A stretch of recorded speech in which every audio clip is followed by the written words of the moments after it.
الوحش الفرنسي نزل مصر رسميا. ستروين طرحت الجيل الثاني من الستروين سي 5 الكروس اوفر العائليه المعروفه بانها اريح عربيه في فئتها.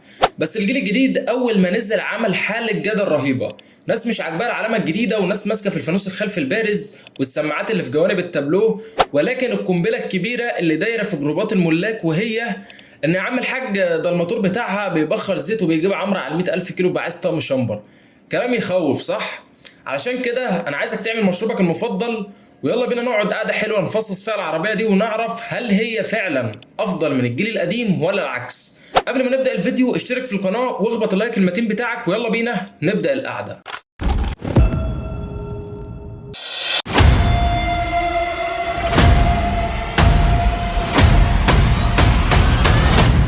السلام عليكم، ازيكم يا جماعه؟ عاملين ايه؟ يا رب تكونوا دايما بخير وباحسن حال. انا عمرو مجدي والنهارده هنتكلم عن الجيل الثاني من ستروين سي 5، وهل هي فعلا بقت افضل من الجيل السابق ولا التغيير في الشكل بس.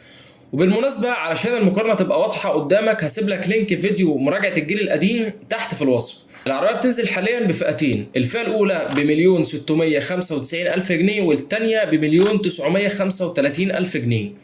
وقبل ما اكلمك عن التجهيزات والتصميم والحاجات اللي تزغلل العين وتخليك تشتري لازم نتكلم عن ميكانيكا العربيه الاول، لان العربيه في الاخر ما هي الا ميكانيكا. السي 5 بتنزل بمحرك 4 سلندر 1600 سي سي تربو، بيطلع 180 حصان وعزم 300 نيوتن، متوصل بفتيس اوتوماتيك اعتيادي من 6 سرعات ومنظومه دفع اماميه. الارقام الرسميه بتقول ان التسارع من 0 ل 100 في 9.4 ثانيه، والسرعه القصوى 215 كيلومتر في الساعه. اما استهلاك البنزين فالخواجه بيقول انه 7 لتر لكل 100 كيلو، ولكن على ارض الواقع وفي زحمتنا الرقم الفعلي بيوصل لحوالي 10 لتر، وده استهلاك اعلى من المتوسط. نيجي بقى للقنبله اللي عامله قلق، وهي ان الموتور ده بياكل زيت وبيحتاج عمره او طقم شمبر على 100,000 كيلو. علشان نكون منصفين الكلام ده كان حقيقي بس في الموتور القديم بتاع الجيل الاول. الموتور ده كان فعلا بيبخر زيت والشنابر بتاعته بتبوظ بدري، لكن في الجيل الثاني الجديد المحرك ده اتعدل بالكامل وهندسيا المشكله دي اتعالجت. الشركه غيرت تصميم الشنابر ومنظومه تبخير الزيت علشان تقفل الصفحه دي تماما والموتور يعيش معاك فتره اطول. علشان تضمن انه ما يعطلش منك اعمل الاتي: غير الزيت بدري، نزل الزيت كل 7 او 8,000 كيلومتر بالكتير، وما تسمعش كلام الخواجه اللي بيقول لك استنى ل 10,000. التزم بنوع الزيت، حط اللزوجه المعتمده من التوكيل وما تفتيش فيها وتحط حاجه من بره. وبالمناسبه منظومه الحركه دي راكبه على البيجو 3008 وعلى الاوبل جراند لاند، وهتلاقي فيديو الاوبل جراند لاند عندي على القناه كنت عامل لها فيديو قبل كده. نيجي بقى لنقطه القوه الضربه اللي بتميز ستروين سي 5 عن اي منافس، وهي العفشه والراحه. العربيه دي نازله بنفس السيستم الاسطوري بتاع الجيل القديم واللي واخدين فيه براءه اختراع، وهي فكره المساعد اللي جواه مساعد صغير تاني علشان يمتص الصدمه العنيفه للمساعد الرئيسي في المطبات، فيفصلك تماما عن عيوب الطريق ويديك احساس انك ماشي على الهواء.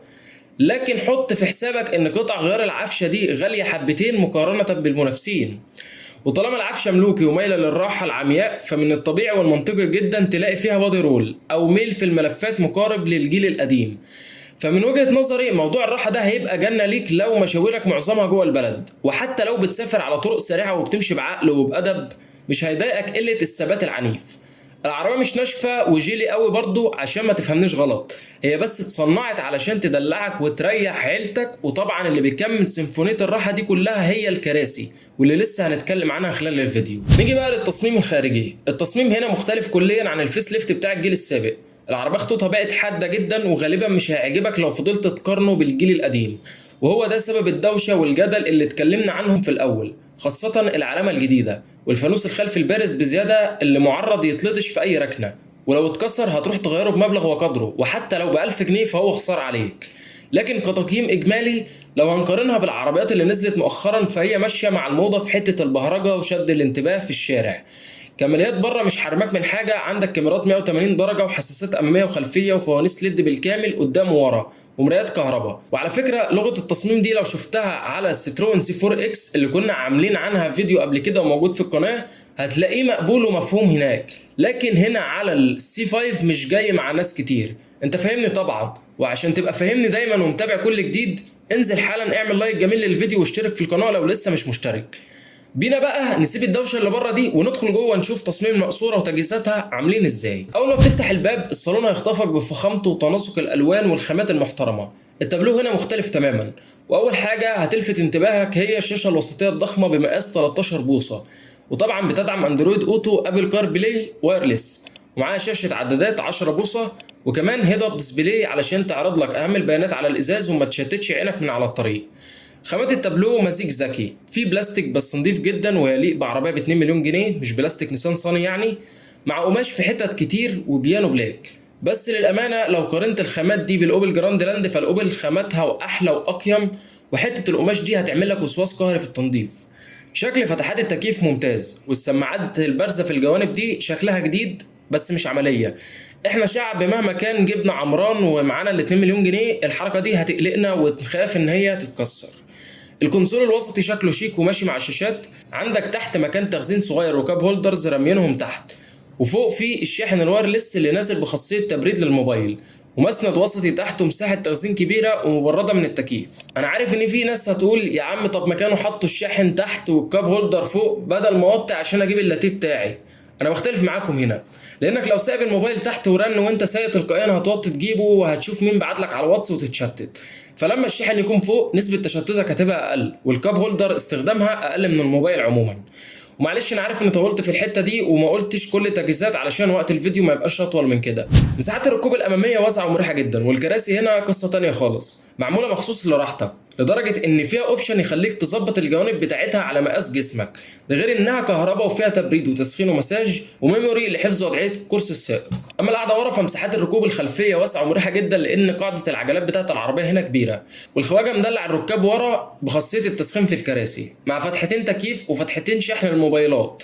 الاحساس العام جوه الصالون مريح جدا، لان المساحات الزجاجيه واسعه ورحبه وبتدخل اضاءه ممتازه، ومفيش نقط عاميه مزعجه تضايقك وانت سايق، ده غير طبعا السقف البانوراما الضخم الممتد لحد الصف الثاني. اما مساحات التخزين جوه المقصوره فكتيره وفي كل حته. فنيجي بقى للشنطه الخلفيه، هتلاقيها بتفتح وتقفل كهرباء، ومساحتها عليها شويه خلاف هندسي، بس الاكيد انها في حدود 580 لتر، ودي مساحه ممتازه ومستعده تشيل شنط العيله كلها في السفر. خلصنا الدلع والراحة، تعالوا بقى ننتقل للجزء الأهم اللي هيخليك تاخد قرارك، وهو وسائل الأمان. وخليك معايا علشان تعرف الخلاصة لو بتفكر ان انت تشتري العربية دي. نيجي بقى لأهم نقطة تهمك كصاحب عيلة، وسائل الأمان. السي 5 الجيل الثاني نازلة محصنة بترسانة أمان كاملة ومش حرمك من حاجة. العربية فيها 6 ايرباج مع الأنظمة الأساسية اللي متعودين عليها للفرامل والثبات والاتزان في المرتفعات والمنحدرات، زي الاي بي اس والاي بي دي والاي اس بي. بس الدلع الحقيقي والانظمه الذكيه بتبدا من هنا. العربيه نازله بحزمه تكنولوجيا متطوره لمساعده السائق، عندك نظام التحذير من التصادم الامامي فرونت كوليجن وورنينج، وفرامل طوارئ ذاتيه بتشتغل لوحدها وبتشغل الاشارات التنبيهيه وراك، ونظام الحفاظ على الحاله المروريه لين كيب اسيست، ده غير مثبت السرعه التفاعلي والذكي اللي بيهدي ويسرع مع حركه الطريق لوحده، ونظام مراقبه انتباه السائق علشان ينبهك لو غفلت وانت سايق. يعني من الاخر كده انت دافع رقم كبير بس واخد قصاده تجهيزات امان لحمايتك وحمايه ولادك في السفر. الخلاصه في الستروين سي 5 اير كروس الجيل الثاني، العربيه دي متفوقه جدا في مساحات الركوب وراحتها في السواقه والركوبه لا يعلى عليها. هي عربيه متفصله للعائلات والسفر والرحلات الطويله، ومليانه تجهيزات ترفيه وامان مش هتحرمك من حاجه، ده غير التصميم الداخلي اللي هيعجبك جدا، وان كان التصميم الخارجي عليه شويه لغط ومش ذوق كل الناس. نصيحتي ليك ما تشتريش العربيه دي حاليا، استنى شويه لاننا لسه مش عارفين وضع صيانتها وتوفر قطع غيارها في السوق عامل ازاي، ولا عارفين اعاده بيعها هترسى على ايه، وحتى استهلاك البنزين الفعلي محتاجين نشوفه بعد الكيلومترات الكبيره هيثبت ولا هيزيد. وكمان العربيه مش هتبقى الاختيار الصح ليك لو بتدور على الاداء الرياضي والثبات الجامد في الملفات. مستني اسمع رايكم في التعليقات عن العربيه وعن الفيديو، وان شاء الله مستقبلا هنعمل فيديو نتكلم فيه عن الاداء الفعلي على الطريق والعزل الصوتي بتاع العربيه عامل ازاي.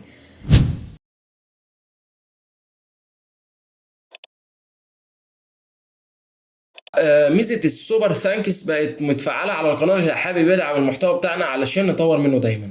بعتذر لو طولت عليكم، ما تنسوش تعملوا لايك للفيديو وتشتركوا في القناه وتبعتوا الفيديو لكل مهتم بالعربيه دي. وفي النهايه شكرا لكم على المتابعه، اتمنى يكون الفيديو عجبكم ومع السلامه.